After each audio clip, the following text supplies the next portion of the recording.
Welcome. This is going to be a very interesting call. Before we get started, I want to show you the topic of our discussion. It's this truly amazing book, One Idea to Rule Them All by Michelle. Is it pronounced Steels? No, Styles. Stiles. Good. Michelle Stiles. And I think to write about propaganda, that's what this book is about. It's about the propaganda system in America. Now, of course, propaganda has existed way before. Probably back to the distant mists of time, the first, Babylonian that put up a big monument to himself saying how great he was. That was an act Right. of propaganda, right? But as many things, it got supercharged, turbocharged by the U.S. industrial system. And the same genius that has contributed so many good things to the world has put, unfortunately, a lot of energy into developing a truly, I'll just use the word sinister, communications lock on American citizens and the world at large.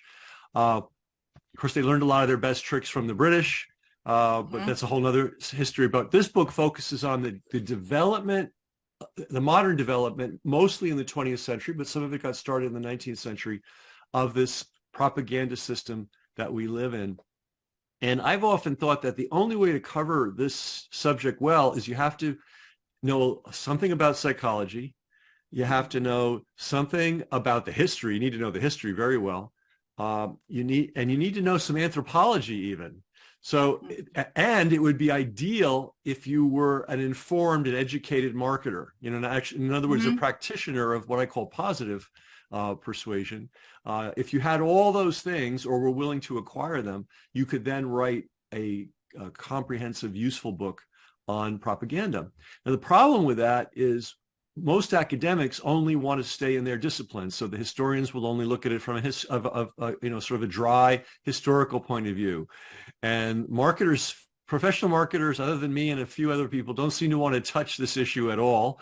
So we've got tens and tens of thousands of really bright marketers who know every persuasion trick in the book, but do not want to ever talk about the fact that there's this dark industry out there. It's actually beyond an industry, as Michelle's book points out, that really is working to lock us up mentally so that we don't know which end is up and that we buy anything they sell us. So it takes an amateur or an independent scholar. And Michelle may not know this, but I am good friends with a guy named Ron Gross, who wrote the Independent Scholar's Handbook way back in the early 80s. And that was one of my great inspirations in life, because in his book, he pointed out that most of the big breakthroughs in any discipline you can think of came from people that were outside of the discipline. It came Wow. from people who were somehow independent and were not part of the usual routine. And I think I know that Michelle's book is a great example of that long tradition going back hundreds of years of independent scholars, not beholden to any particular ideology, not beholden to any particular institution, who dug in and figured it out. And when I use the word amateur, I mean that in the best sense of the word, someone that loves the subject and leaves no stone unturned. So let's tell people a little bit about your background, because it's so interesting. You're in what we call the healthcare profession. Right, exactly. I'm a physical therapist by trade. I feel like I was robbed of a humanities education. I went to a state school, SUNY Buffalo, Oh, and yeah. So I'm a New Yorker, actually, oh, and really? Ah, yeah, from the Buffalo area. Um, yeah, so I managed to get through college without taking one humanities class. I AP'd English, completely bypassed that, and was totally science tracked. And gotcha. so I did have to learn all this stuff on my own, and I just followed my mind. When I wanted to read something, I did. And I was actually told by my my mentor in college that there was no such thing as a Renaissance woman. Ah. They wanted me to track to take an M and get a master's in science and track for the PhD. And I just said, no, I'm not doing it. So, I followed kind of my instincts since then. Well, one of the many examples of great independent scholarship like yours is Eric Hoffer's book, The True Believer. and he was a longshoreman. He was a longshoreman. You know what? And it's actually, that's one of the things that encouraged me, because I kept saying when I was writing this book, no one's going to listen to you. You're a physical therapist. Why would you have any knowledge, knowledge on this subject? And it really slowed me down, but I did take courage from Hoffer, because I knew of him, and I said, if Hoffer can do it, Yeah. right? I mean, Yeah. he was amazing, and he did it in the weekends and at night, and that's what I had to do. I had to just carve out time, because I still have my independent job, Yep. and so yeah. Yeah, I mean, I hope this is encouragement to anybody that has an interest in a topic. If you can put in the work, it doesn't matter what your credentials are. I mean, and Ron Gross, and I encourage people, if they can find that book, it's called The Independent Scholar's Handbook. He points out that, the university only takes things that are already consensus, already agreed on, already locked up. Well, in fact, I wanted to ask you this question on that topic. You've encountered, obviously, the books of Upton Sinclair, The Brass Check. Did you ever come across The Goose Step? No. Oh, great. The Goose Step is about how the large trusts and cartels locked up the university system way back in the early 20th century. Oh, who's it by? It's by Upton Sinclair, Oh, is it? the same guy that wrote The Brass Check. Okay. No, I use for my for that idea syndicate Yep. area in the chat.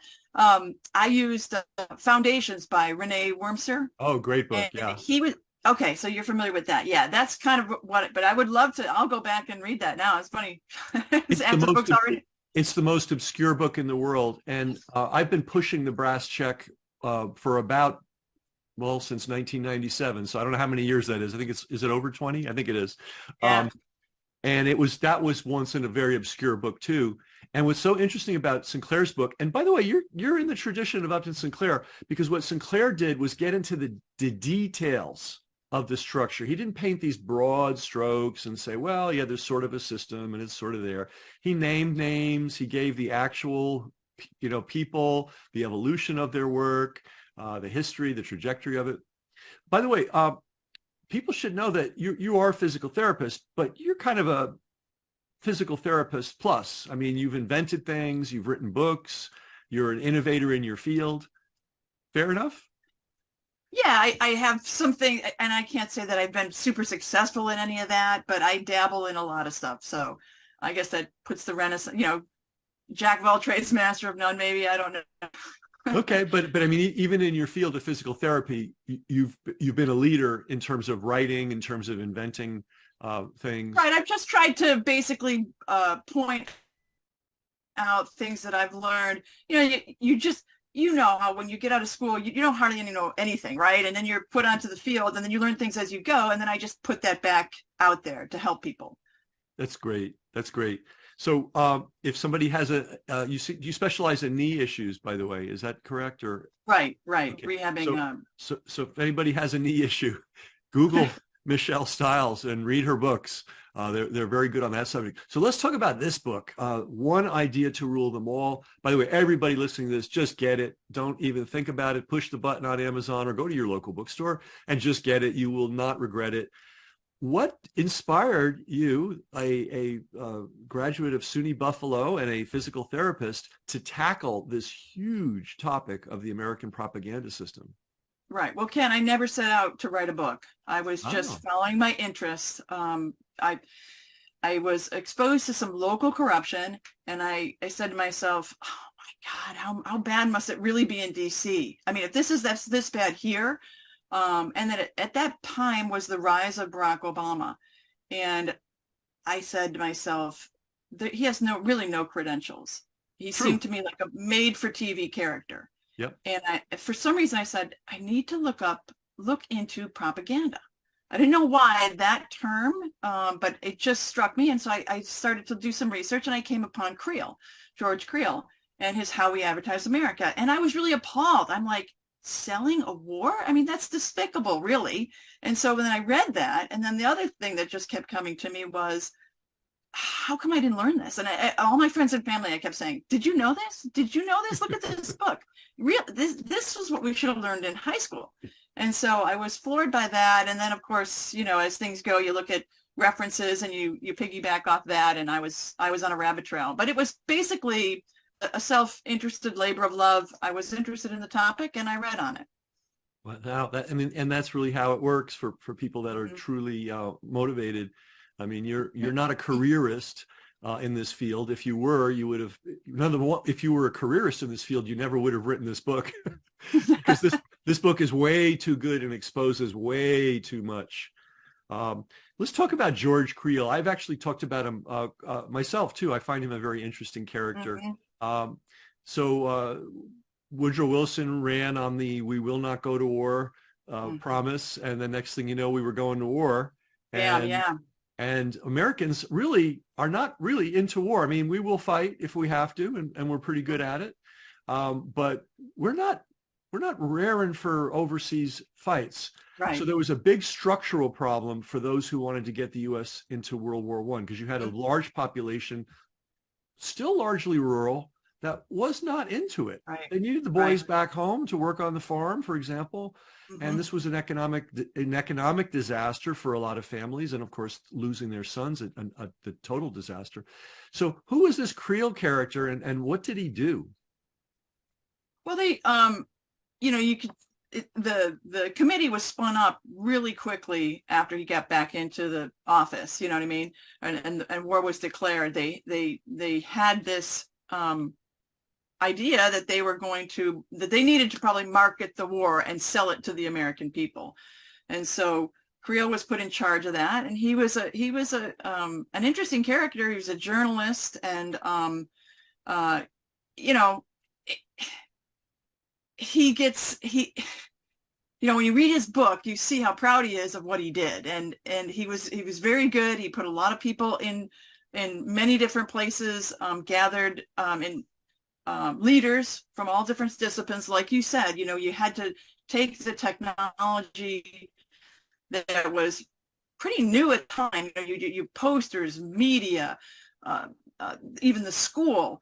He just boasted of plastering the United States with the message, and it was a gospel to him, right? And he says that in his book. To get and when the World War I was over, people were upset. They were angry that they had been so fooled, right? There was This is so interesting, Michelle, that you bring this up, because that part of the story has been completely erased from history. I mean, Mhm. I think there might be a handful of people that know about George Creel, but I don't think they realize the extent of the indignation and anger at Americans when they Mhm. realized they'd been duped. Mhm. Mhm. That's And so, they it's got so, yeah. interestingly, they got rid of his office. I don't know if you know that kind of the backstory, that they went in and they moved his stuff, and they made sure that everything was like gone, that he would not have a good way to compile data at the end. And I wanted to show you this too. This is an interesting book. I don't know if you can see this. Let's see. Um, Ooh.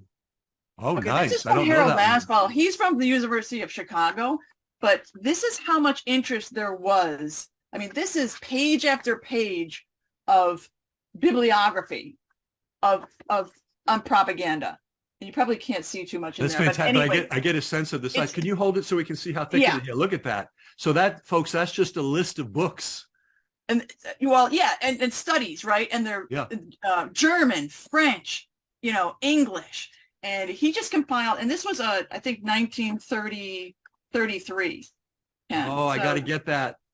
yeah, I mean it's 1935 out of the University of Chicago Press.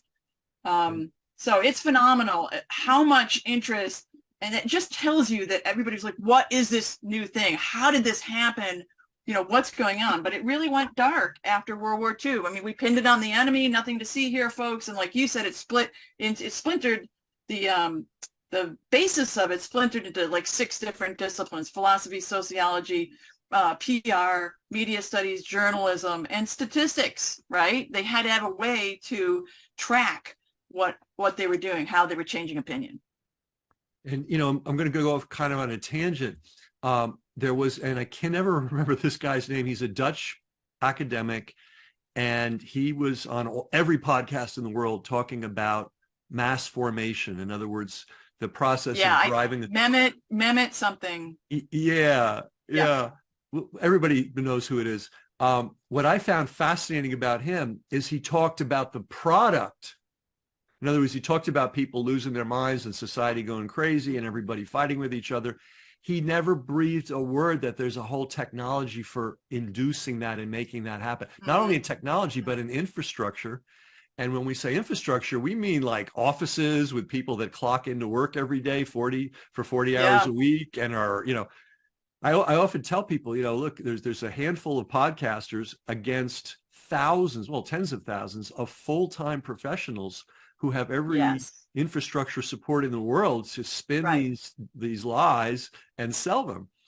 Yeah, it's ironic that they're saying, okay, that you and I can be some sort of menace to the ideological marketplace because we're out here with a video, you know what I mean? Right. Going to change the world's opinion, and you do, right? They have a whole complete industry, and a psychology and a technology that they've been advancing and working on for 100 years. Yeah, I mean, We you don't and we don't I, have a chance. We don't have a prayer against that, but we well, do. I always, I never give up, and I see the way through, but it's a long way to go. Right, right.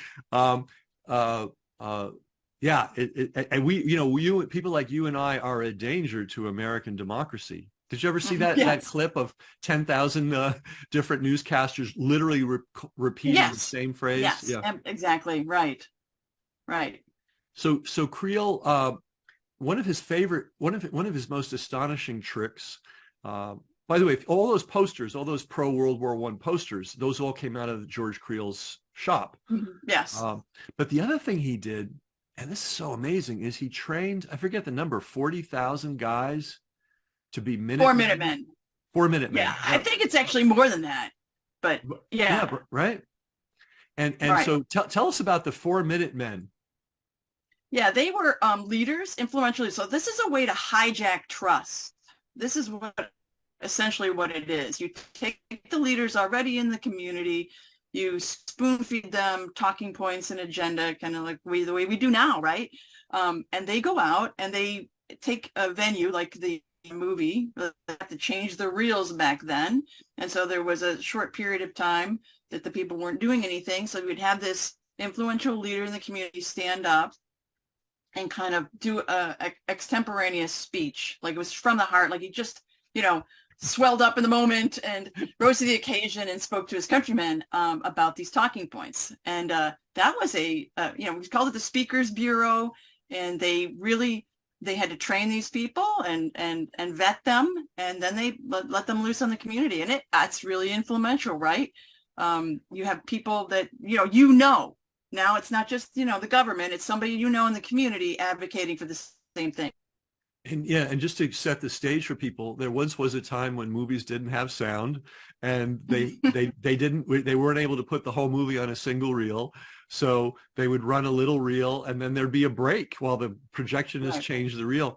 Now I'm going to guess, I don't know if you found this in your research, that the theater owners were in on it. I can't imagine theater owners would have been happy with just random people jumping up Right. and Right. So the level of coordination.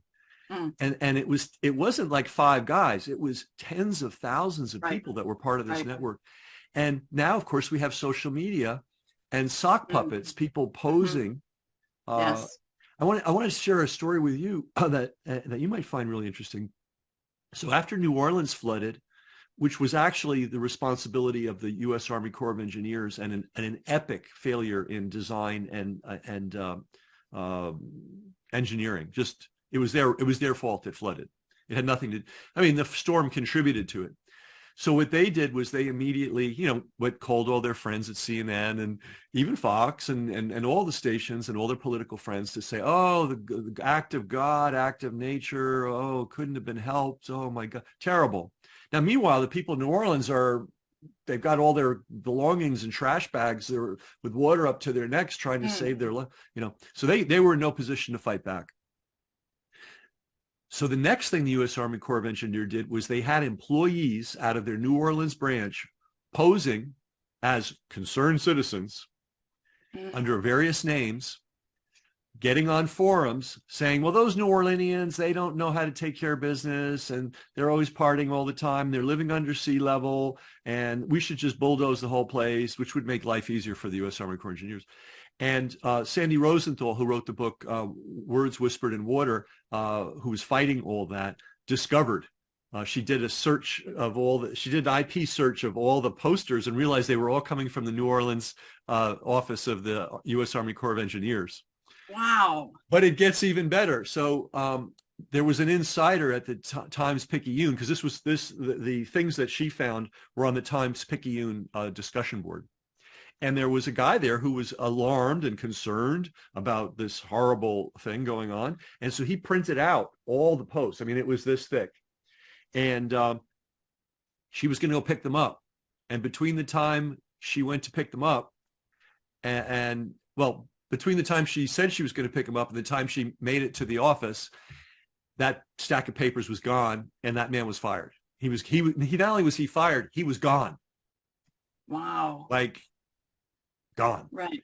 So I've sort of taken us on a long detour, but what Michelle's talking about from the era of George Creel, the 4-Minute Men, operatives posing as citizens, is still happening today, but it's old as the hills. It's old as the hills, but it was done in an industrial scale back then. Now you talk about something in this book which I didn't know about, and I am so happy to know about, that before the Creel Committee, the railroad industry, which people can't appreciate today, but the railroad industry was God. I mean, it was pharma and big tech and, all wrapped up in one. Tell us about what the railroad industry did, because this is a fascinating part of your book. Yeah, and this is the earliest thing that I could point back to, was a small company in Boston that they hired basically to rehab their image, that they were sort of consolidating. And I have that little story about Danville, Virginia. Yeah, beautiful story. Yeah. In there is the example. Danville, it's a small town on the southern border of Virginia and North Carolina, but they had a good tobacco industry, and they ended up having a textile industry there. But the railroad would fix the rates for their friends, and they made it really hard for the small independent local people, and they actually went through multiple lawsuits. They actually collected money of the government to try to get another railroad to put a line there. They did everything possible to kind of get out from under the monopolistic practices of the railroad. And, they never really did. It's a very sad story.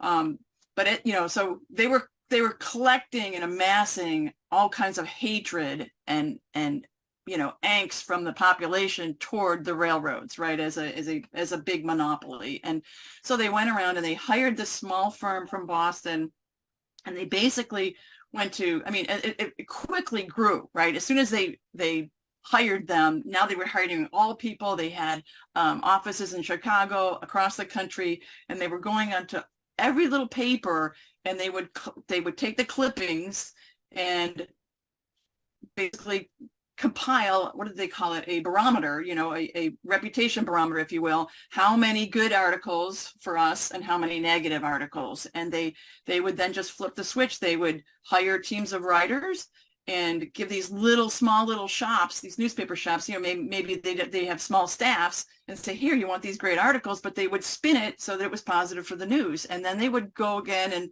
and test. And it was a forerunner really of polling, right? And finding out what is our reputation in the community. So that was astonishing to me, that I didn't really realize that it started that early. And not only did they poll and take the barometer, take the public's temperature by reading the local newspapers, they went in and flipped it. They completely inundated these newspapers with positive articles about the railroad. You gave some numbers. You probably don't have them at the top of your head, but it was a dramatic flip. It was like two positive articles about railroads to 90 negative, and by the time they were done, it was completely flipped. Yes. Yeah. Just a little historical sidebar. Standard Oil's fortune was entirely based on crooked deals that it cut with the railroad industry. There would be no Standard Oil today if there hadn't been chicanery. And you mentioned one town that was destroyed basically by the railroad monopoly. Multiply that by thousands and thousands of communities all over the United States. The little guy was getting creamed. Yeah. And it's very much like today. Where we have when you go back, you see it's all right there. I mean, it's been happening for 100 years. They've been consolidating. So it's okay for Walmart to stay open, but your local stores had to shut down for months on end. When did that happen roughly? That railroad operation? That was early 1900s. Okay. Early, like 1904, around there. I think we had a really massive shift in human civilization that occurred in the late 19th century. We had manufacturing, mass production, which just did not exist. I mean, we always had manufacturing facilities, but you might have 10 guys banging out shields and spears, and that was their factory. But the idea of hundreds or thousands of people in an integrated system cranking out, bazillions of products, producing automobiles, etc. Right. That just never existed before in human history. And concurrent with that, once you had this flood of products, now, in the old days, if you made a pair of shoes, well, people would jump on it because there was only one shoemaker in town, and no advertising needed, right? But once you have mass production, now you have this vast oversupply of everything. So now you need to apply an industrial model to selling stuff. And you probably know, and I think we talked about it in one of the classes. The Scientific Advertising by Claude Hopkins is back even, and he's an early 20th century guy. But even before that, there was an attempt to apply an industrial statistics-based approach to marketing and advertising, going back to the actually late 19th century, early 20th century. So I guess my point is there were a lot of tools percolating at that time in history. But it's so amazing how much of what's going on. Right, and I think how much of what we think is so advanced and so sophisticated, never before seen. No, they were doing this stuff over 100 years ago. Yeah, really, really, really good. That's why we can create a false reality now.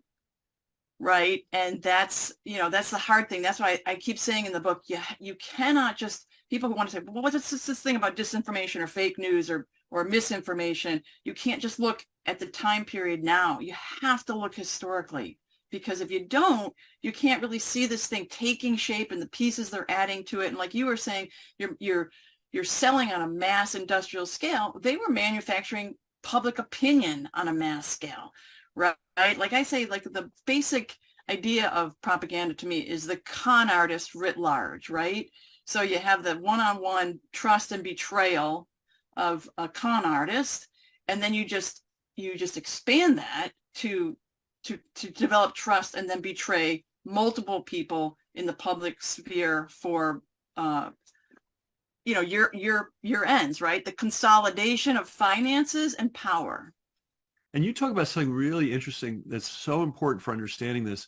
You could have an individual company or an individual government agency using the tools of propaganda to advance their agenda. Well, you talk about the wolf pack, about networks of organizations coming together. I think COVID was a perfect demonstration of a wolf pack. You've got the news media, you have big tech, you have the government agencies at all levels. All were working we're now discovering how we kind of all sensed they were working hand in hand, but now we see they were literally, you had, White House officials camped out at Twitter saying what could and couldn't be published, who could and could not speak. So talk about the wolf pack concept. I think that's a really great contribution in your book to point out that it's so easy to present this as one bad player, using a few dirty tricks, one off. No. Let's talk about the wolf pack. Well, you could have the corporations like early 1900s using this technique, right? And then as as you as the media consolidated, and as you know, with and I have this book, The Brass Check, here too, right? Yeah. The Brass Check. The media is a huge central point, right? You had to be able to implant things in the news, right? So you had to have coordination between, corporations, government, and the media. And you see that in World War I. And then, so you could do a lot together. You could do more together than you could individually, right? When you kind of snap those power centers together, Ken, it's incredible, right? It's a megaton type thing. And I tried to show in Operation Sheepskin that you could so kind of implant experiences into the public consciousness through the media. Then that's the problem. You identify the problem, then you point to a predetermined solution, and then you consolidate finances and power. And that's sort of the Operation Sheepskin. And you see that over and over again. There is an awesome, do you know who the Dykstras are, or the Dykes?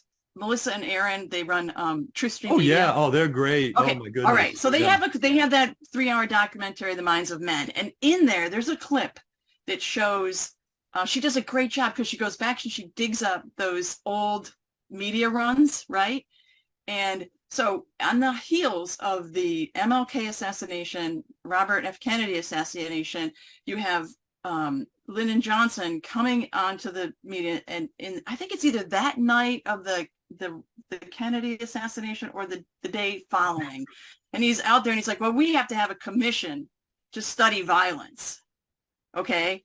And then, they get that together, and it leads to this whole huge package of legislation that changed criminal justice, the legal system a little bit, and it steered piles of money to the MK Ultra stuff, right? And you see this clip where Cronkite gets on the TV and he goes, studies say Americans are a bloody nation, or bloody people, or violent people, and it's and then she shows clips of news programs that are like CNETs and newspaper articles, and she shows how it's coordinated. You have the experience implanted in the people. Here's the problem, right? And I talk about that as a thing to understand is the news media functions as a tribal elders of a community. Talk about that. So we like to think we are in fact a huge country with hundreds of millions of people. But at our base, human beings operate, no matter how sophisticated, no matter how educated, no matter how wealthy they are, all human beings operate on a tribal scale psychologically. So talk about that.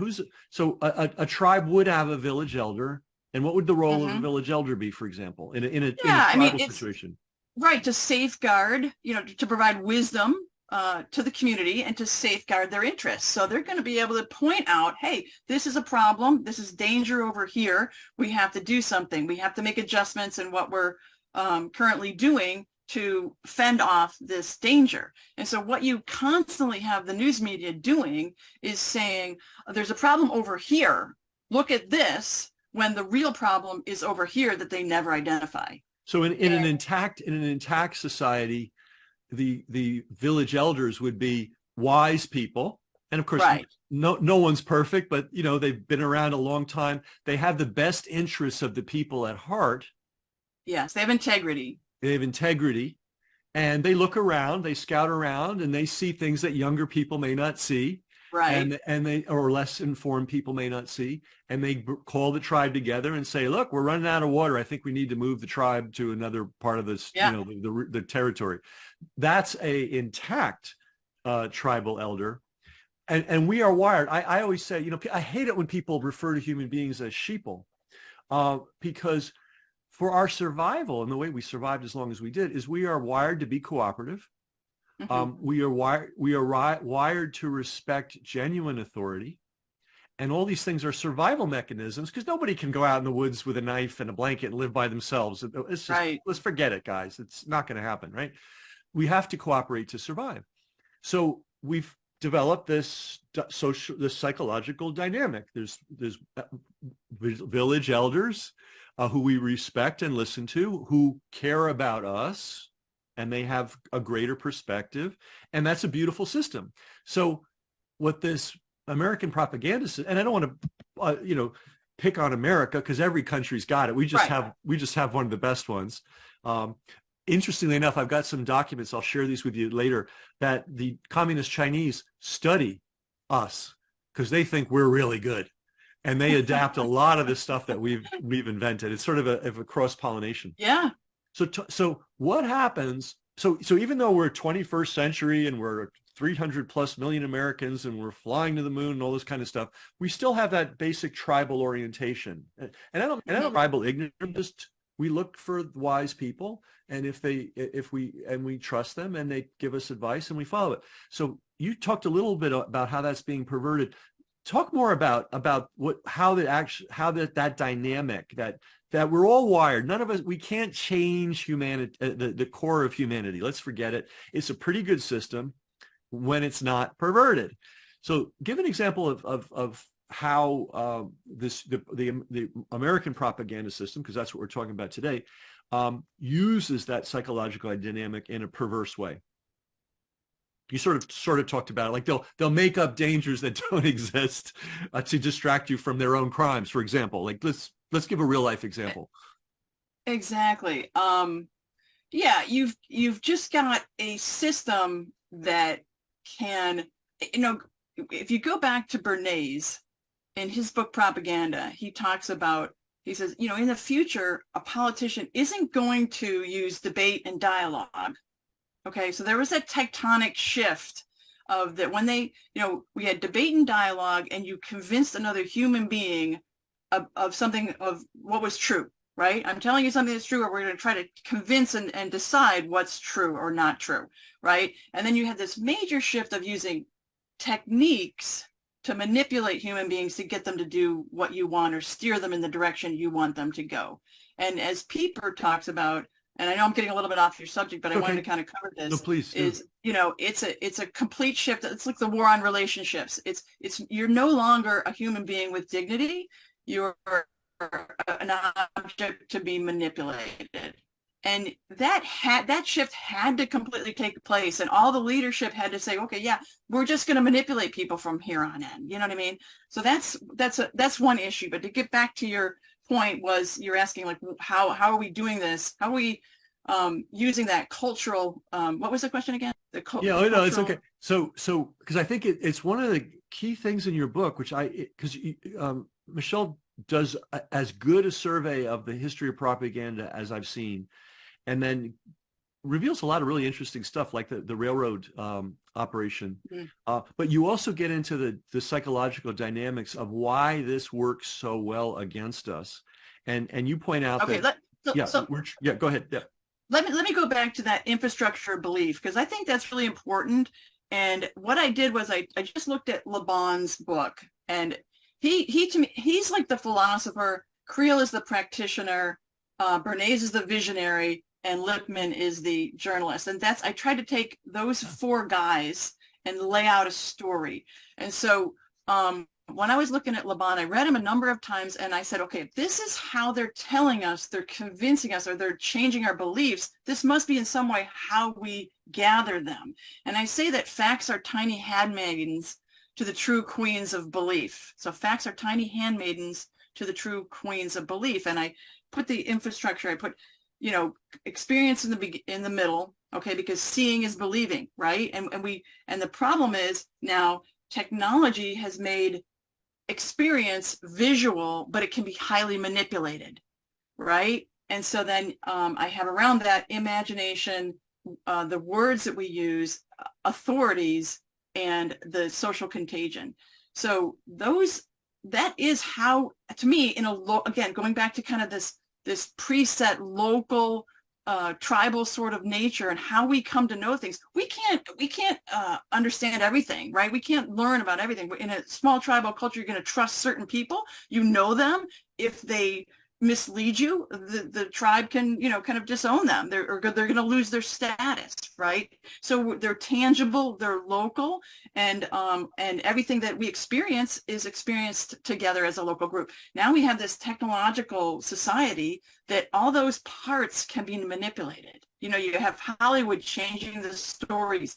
You have this happening all the time, Ken, is they change the definition of words and they undercut the reality underneath those words.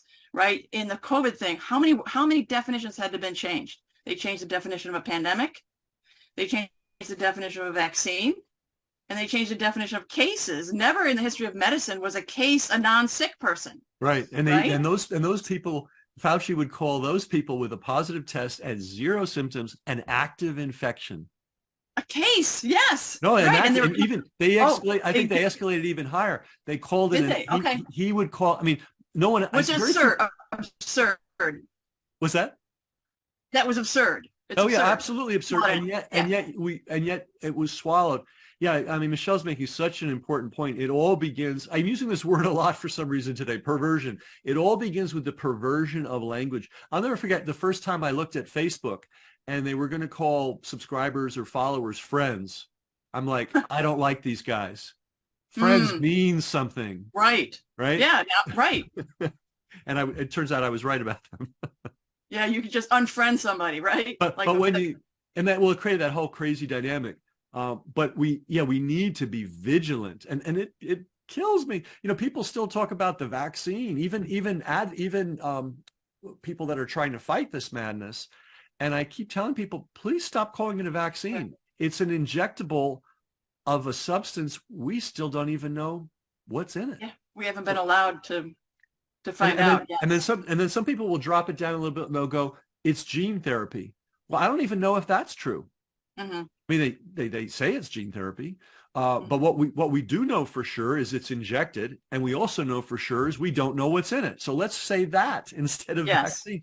Yes. And the other side bludgeons us with these words, and then the so-called resistance picks these words up and then uses them to describe reality we've already lost. Mm-hmm. Right.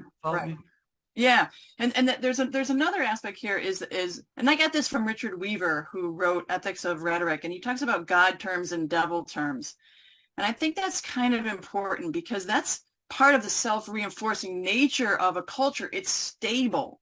You have these ideas. That infrastructure of belief is stable in a local culture. You can't fracture it easily, right? And the God terms are terms of approval and sanction, and they're almost unassailable. And the devil terms are, of course, approbation, right? The witch, right? Somebody to be shunned, mocked, ridiculed, avoided. And you can see how the terms that they use and things that are popular now, sustainable, green, tolerance, equity, diversity, those are really the God terms. They're unassailable, right? And of course, who wants to be against sustainable stuff? Right? Who wants to be called a slob, a pig of the environment, just wasting things, right? Right. And so, but that's not what they mean when they have a whole nother agenda for sustainable. And they're infusing those God terms from the top down, from the technical. I mean, it's really the whole Judeo-Christian basis has been upset by those terms. And, I think one of the reasons I wrote this was to help teach the kids.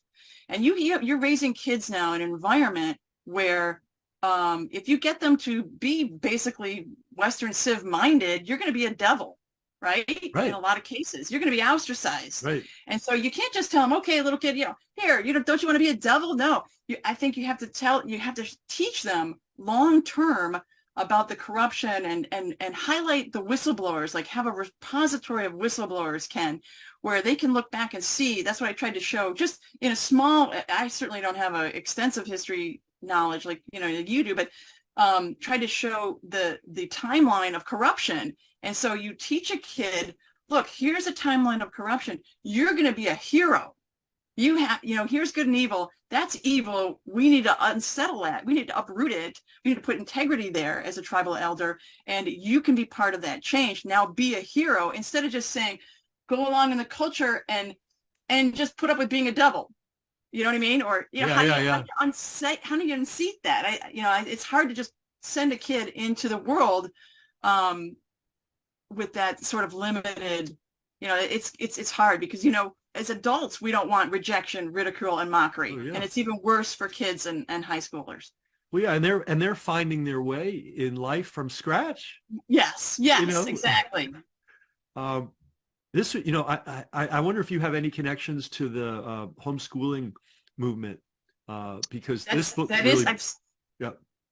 Yeah, I've sent some stuff out, and I'm trying to explore that now, because that was really one of the reasons I wrote it.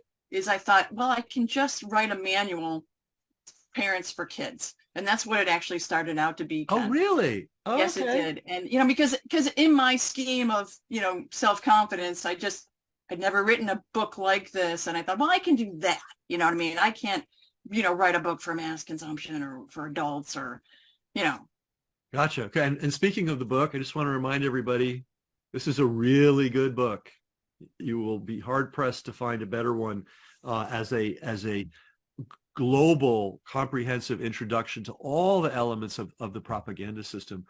I know somebody that's connected with, Ron Paul has a big homeschooling thing, and I know somebody that's produced a lot of content for him.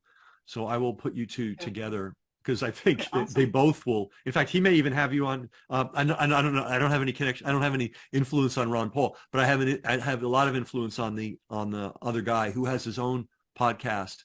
Okay. And I think it just popped in my mind. I think he'll like that. Right. Yeah, because I just want to get it out there for, because I think it will be, what does a parent, like if you're an adult and you've had decades of looking at this thing, Ken, and like you say, you realize who's telling the truth, who's not over time, and then you say, well, how does a high school kid growing up in this era discern those things, right? And again, so getting this historical pathway laid out, and some at least a starting point for parents to teach it to their kids. I mean, in a sense, children are the most tribal. In other words, they know they don't know. They know they're new in the world, and they're looking around for guidance very actively. And they have, as a child, you always have a limited circles of guidance, your family, your community. It doesn't really go much beyond that. So I guess people are afraid of educating children too well, because they're afraid their children will become a pain in the neck to them. They'll become subversive at home, and question home and question church and question school. But we have to take that risk. And frankly, if we are doing things that are wrong, we should be called on it, by kids. But this would be such a great thing to have the information in this book as a textbook, and then maybe some additional material.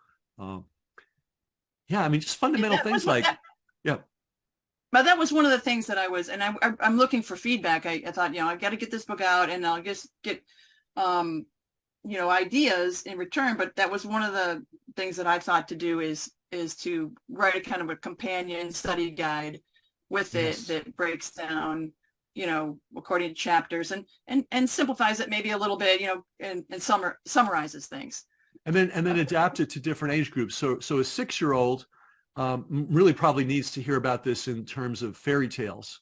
The evil king or the evil sorcerer who put a cloud over people's minds with lies, and Wizard of Oz, right? Yeah. Wizard of Oz. Yeah. And that's one of the great scenes to explain this whole thing, when they go to the wizard, and he's yelling at them and telling them to go away, and then the little dog runs and pulls the curtains back. That is a fantastic image. And we obviously, I don't think we are teaching children to be skeptical. I don't think we're teaching them to do their own research. I don't think we're teaching them to do their own thinking.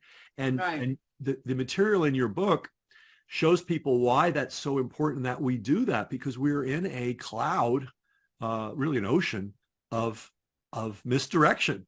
Right, exactly. Well, by people who are really, really good at it and have all the resources in the world.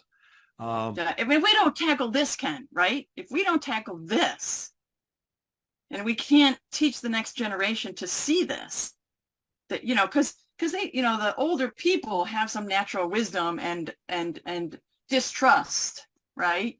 And the kids just have no chance against this behemoth, really. And they're deliberately going after the kids. You know, Mm-hmm. the latest thing is to enroll young people into being the leaders of various movements, and then, you know, building them up. I'm thinking of Mm-hmm. Greta Right, Thunberg or whatever. right. And on the one hand, making it appear that it's a spontaneous outpouring of youth's Yeah, concern, right. and then pulling on our heartstrings, you know, oh my God, you know, we're rooting the world for the kids. Yeah. And it's just it's all showbiz. It's all showbiz, Mhm.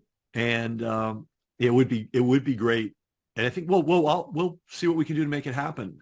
Yeah. You know I what's don't cool though is once you pull that curtain back, there's no going back. Like right there's a certain percentage of people who woke up with COVID.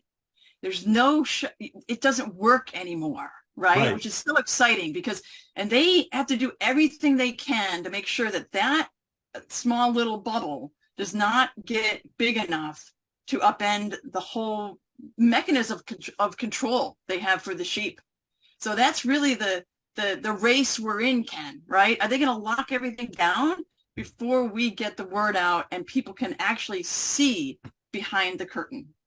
It's, you know, it's very interesting that you put it in those terms, because I've been reading a lot about the Chinese propaganda systems, and those guys live in terror of their own people, which is why they work so hard to propagandize and control them. Mm, Because unlike America, which has a short history and nobody even pays attention to history anyway, they've got a long history, and they know that the people do rise up, and when they do, it's all over.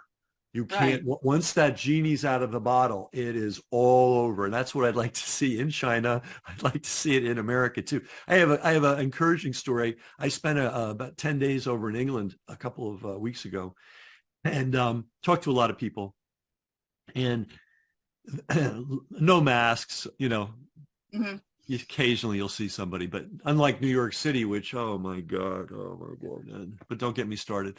But no Yeah. masks in England. And so what happened was they have a very good lockdown system. In fact, do I have that book handy? Yeah. Oh, actually, this is a legal book. Actually, it's on how the laws of England were Mm-hmm. perverted, to allow the unthinkable. But in any event, they locked down England pretty good. English people are very cooperative. They're very tribal. They're very, you know, all for the country.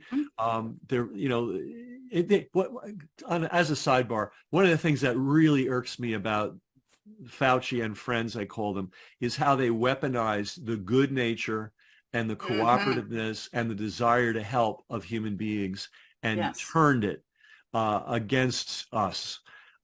Anyway, English people are more like, they'll wave the British flag. They'll talk about love of country on TV commercials. They're like Texas.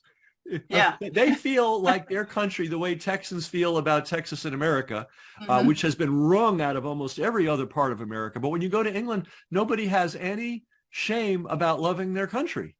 But in any Mm. event, it made it easy to propagandize the British because they are cooperative and they want one for all and all Yes. for one, and let's do our bit and stiff upper lip and all that. Right. But okay, but to speak to your point, when it broke was when somebody, thank God, documented Boris Johnson having a big party while everybody else Mm-hmm. was locked down in masks. The When the hypocrisy. when the English people saw that, the spell was broken.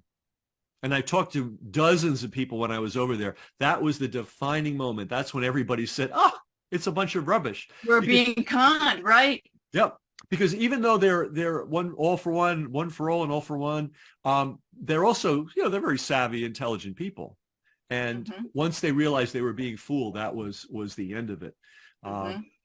What concerns me about the America is I just don't see a well organized um, counter. You know, there's a lot of separate, you know, bands working, but I wish there were more integration of the Yeah. people that are fighting this. Yeah. I think we need sort of a Davos of minds. You know what I mean? Like No, I really agree. I just agree. coming together, Ken, coming together, drinking beer, right? And just talking about this thing and saying, you know, diagram here, what's the real problem? What's the biggest nature of our difficulties, and how are we going to attack it? And how can we, piece out different approaches to kind of coming out of it? You know what I mean? You've got Yeah. to divvy that up and work together. I agree. And how can we coordinate, support each other in our activities? It's a Mhm. lot. I see it right now as a lot of principalities, a lot of, they're not really warring states. They're not fighting with each other, but well, sometimes they are, but it's like, 10,000 little kingdoms, Mm. instead of, and I think people should be independent, and people should have their independent organizations, but they should communicate with each other regularly and easily, and see where they can support each other, because that's what the other side does, and that's why they're able to get away with what they get away with. Yeah, you're so right. They do. They coordinate so well. But we have, and even the other side knows, we've got the ultimate power.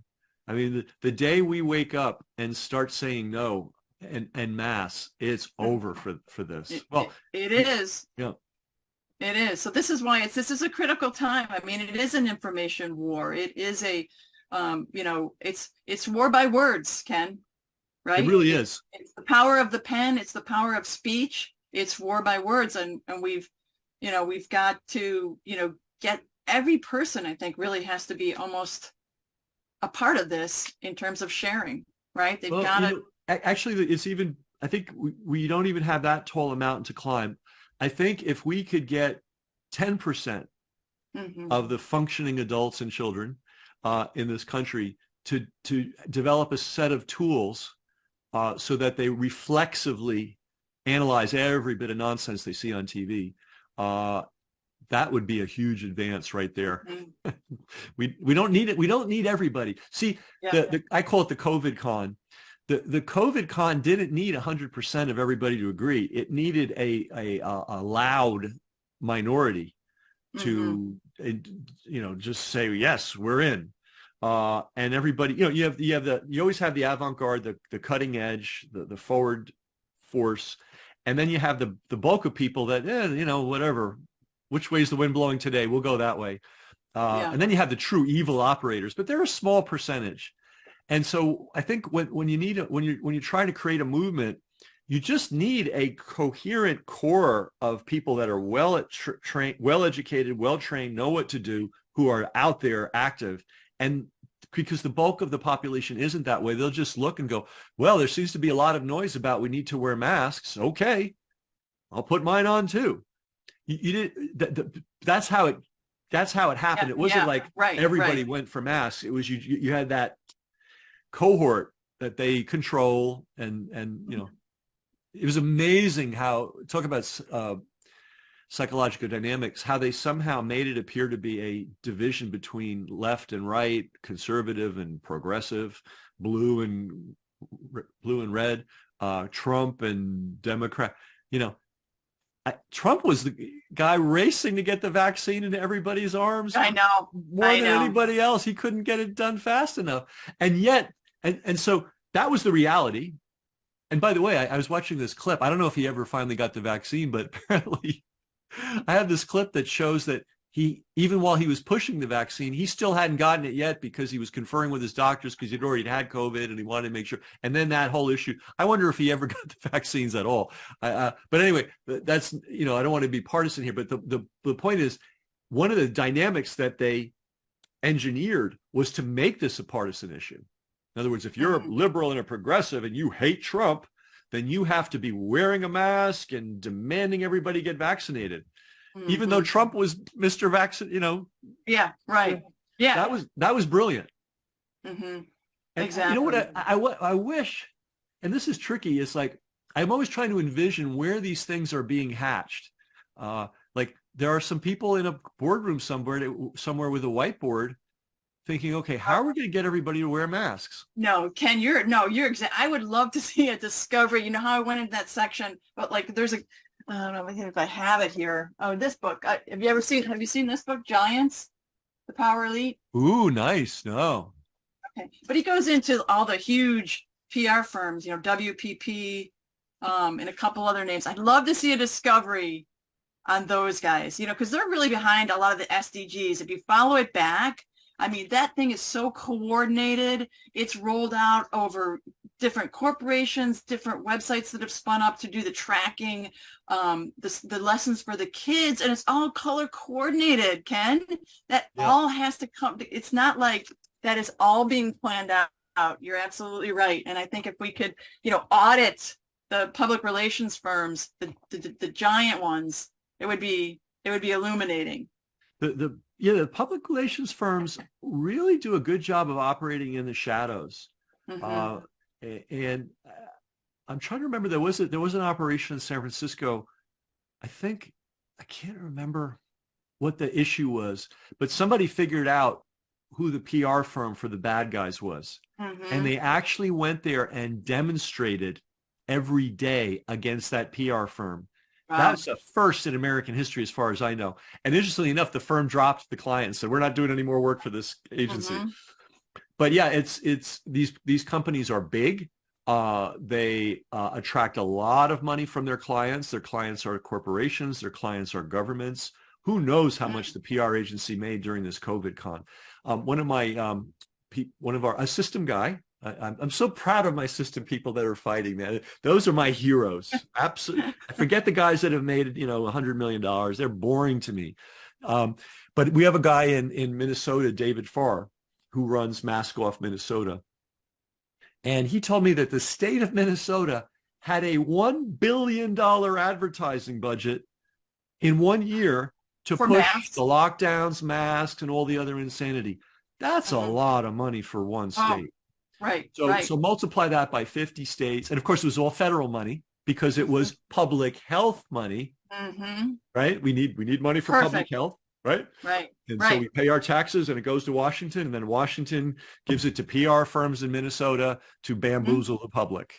So we're, Yes. we're paying for our own Yes. indoctrination. Lockdown. Yeah, it's slavery, really.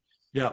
Well, I always say with this smartphone business, I have one for to take photographs and to do videos and stuff. I will not carry it. I will not use it as a telephone, and I will not look Good for things up you. on it. I never have. And Yeah. it's like, this is the first time in history that slaves were required to buy their own chains, put them on themselves, right? Right. Pay for it. Yeah, Right. Pay for it on a monthly yeah, basis, not just one time. We keep paying for it, right? So we have yeah, it like a tax. Yeah. yeah. I mean, I'm almost to the point where I don't even use the phone at all for even my flip phone. I mean, I use it if Well, I'm, I if wish I could do that. I need it for my job. I I have to know. carry. Well, that's the trick. That's the trick. Uh, That's the trick. Here's a weird little I know. tidbit of history that if I don't tell this now to you and to our audience, no one will ever know. There was a building in New York, in San Francisco, 3220 Sacramento Street, and it was owned by a guy named Henry Dakin, who's a wonderful man. Their family made toys. I think they also made weapons way long ago, and then they morphed into the toy business. It's a long story. Remember Garfield the cat? That Yes. plunger, that was Yes. their thing, and they Okay. made a ton of money with that, right?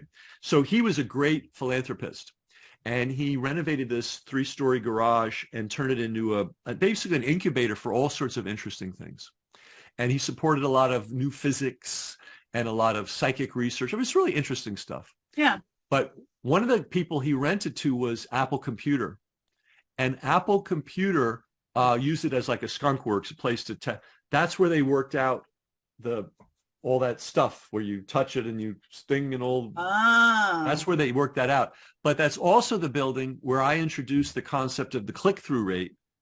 Uh-huh. It's really weird that those Uh-huh. two things kind of determine like our civilization right now, for better or Yeah. worse. And they all happen in the same building Building. in San Wow. Francisco. Um, but in any event, that's just a historic, but it's kind of important that people should know that history, right? Right? Yeah. Oh, That's yeah. people should know. Absolutely. Yeah, it's in a book. It's his wife put together a sort of a compilation of people's memories of Henry, and all those things are in that book. But it's an obscure book, and Yeah. Yeah.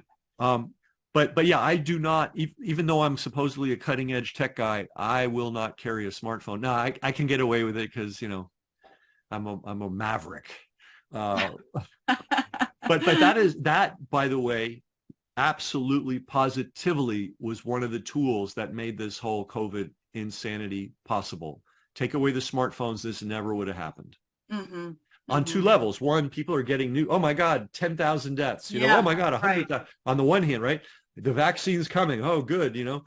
And then the next part of it is you need the smartphone to go shopping or to go to church or Right. to go Oh, that's to gonna, yeah, without, so right, take the smartphone away and the whole thing falls apart. right.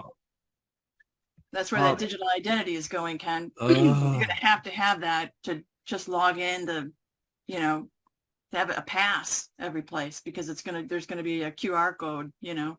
yeah, yeah. So We could talk all month about this great book. I want yeah. to show it again. Oh, This is, guys, this is a great book. If you've ever been interested in anything I had to say about the propaganda system, get this. It will flesh it out. In fact, I have to thank you, Michelle. I had wanted sort of to write a book like this someday. Now I don't have to. You just saved me thousands of hours of effort, and you did it, and you did a better job than I would have. It's good. It's a really good book because it covers the history of the propaganda system. It covers the psychological dynamics of it.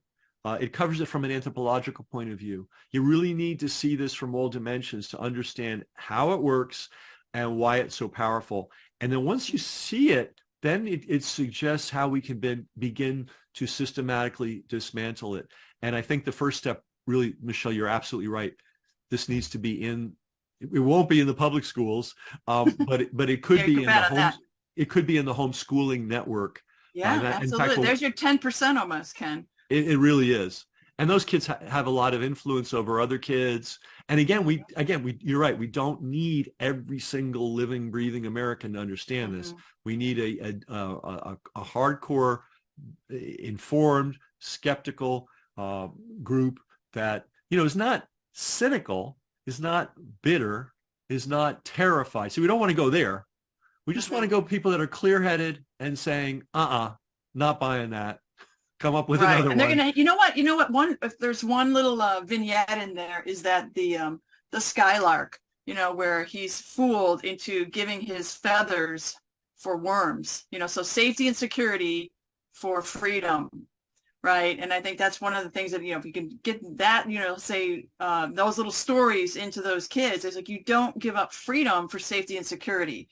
And that is one of the biggest, you know, what I want to say, you know, teasers that they do, right? Is like, here, we'll take care of you, safety and security, come to the government, you know what I mean? But freedom is hard, and we have to get that across. You know, it's not easy, and you're going to have to stand up to things, and you're going to have want, but you know, we don't want that anymore, right? We won't stand for that. We've got to have so in order to have freedom, you've got to dirt and get your own worms. Right. You know, it might be a good idea to collect fairy tales that specifically, like The Emperor's New Clothes. Right. Another one that I love is The Frog and the Scorpion. Do you know that one? No, I don't think. Oh, that's a great one. So the scorpion goes, "Oh, I'm trying to cross this stream, Mr. Frog. Would you help me?" And the frog goes, "Well, you might sting me because you're a scorpion." And the frog goes, and the scorpion goes, "Well, why would I sting you? You're helping me across the river." So they're halfway across the river, and the scorpion stings the frog. And then the frog goes, "Why did you do that?" He goes, "I'm a scorpion." And so, you know, one of the first things I did when this whole COVID thing got rolling was I did the deep dive. I kind of knew Fauci was a crook, but I didn't know the details. And I did the deep dive right away. And it was obvious this guy was a scorpion. Yes. And I worked so hard to try to get that information out there. Eventually, Bobby Kennedy came out with that excellent book, The Real Anthony Fauci. You guys did a great job on that. Yeah, I was so, my heart soared when I saw that book. I mean, I just was so happy that it was going to, the minute I heard it was in the works, I did everything I could to be part of it. And that was so critical because village elder, let's take this full circle. We are wired to respect the village elder. That's a good thing, right? But when the village elder and his cronies is a rat, then we're in trouble. And that's really how they did it to us. Well, and then you can just take that to Pfizer, the company Pfizer. Why would you let Pfizer, who has had the greatest settlement, the largest settlement in the DOJ history for fraudulent marketing and advertising? You know, you're talking about this evil predator being the savior. That's not going to happen. You don't Yeah, change your spots like that. yeah, You know, you don't change color like that. yeah, yeah. Yeah, and So it's like saying, "Hey, the Nazi Party's back, and they want you to go to camp." Oh yeah, okay, well, let's do it. I mean, really, it's that insane. But right, right. But they're painted. They're just airbrushed with a different smiley face, right? The Amazon smiley face. I'm here to help you, Ken. we're your best friends. We're your We're your best new friends. best Yeah. friends. Hey, I'm going to ask you to give you an assignment. Would you like, because you're a good researcher, maybe 12 fairy tales, fables, Okay. Aesop's. Aesop is pretty good at that. That particularly relate to this To whole this issue. point, right? Yeah, I would Yeah. love, because Well, that's I found a let me see if I have her thing. I found an illustrator. Um, let's see. Well, actually, this doesn't show the scale of her work, but mhm. she's been doing great work Yeah. counteracting the COVID nonsense. Oh, no, oh, great. And I thought, you know what? We need a children's book. And to have a children's book, you need text, and the fables would be the text, and Yeah. they're all, what do you call it? Public domain. We don't have to pay Right. royalties to Aesop anymore, Right. so we don't have to worry about that. And then the next thing you need is an illustrator. Well, this woman's illustrations are wonderful, and they're things that kids could relate to, I think. You know, Yeah. they get that Oh, kind of look, right? awesome. That's a great idea, Ken. So, and who knows, we might even get Tony Lyons at Skyhorse to publish it, Mhm. because he's got a children's book and he's so into this. This is his thing. He Mhm. would love to see a children's book with the famous fables of old, um, educating our children to use their own minds. Right. We've got 3 of them already. Yeah, we're 25% of the way there. Maybe we could even get just to 9, and so anyway, Yeah. that's our project. Yeah, and you know you want to do it in a way that empowers them and doesn't like scare the bejesus out of them. Yeah, that's Right? fun. That's fun. Yeah, that's fun. Yeah. And kids, let's face it, kids are very wise. We think they don't know what's going on. They're always, Mhm. they're little spies. They're always, because they're Mhm. trying to figure out the world. They know Mhm. they don't have power. Mhm. They know there's a lot of things going on that they don't understand and can't control. So they're looking for edges and angles. And instead of giving them nonsense, how about giving them Stories, right? And then yeah, stories? Yeah. exactly. Stories. So Michelle and I have our project, and guys, you have your project now. Get this book. I'm not a fan of Amazon. However, if you buy things through Mm. Amazon, you can make reviews, and then when the reviews appear, then Amazon will actually give this book some love, and people who otherwise would never have seen it will see it. So we got to use the Right. systems we have. Mhm. I don't like guns necessarily either, but sometimes you need a gun. So when you need one, you need Mhm. one. So same thing with Amazon. Do I love Amazon? No. Yeah. Do I use Amazon? Every chance I get. So get the book, guys. Good, get it for your grandkids, for your library. I think the libraries will accept this book because it doesn't appear to be against Fauci. Conspiracy. All right. Well, Michelle, thank you so much. This was great chatting with you. Thank you for writing this book. Okay, it's been totally my pleasure. Thank you for having me on. It's been a great hour.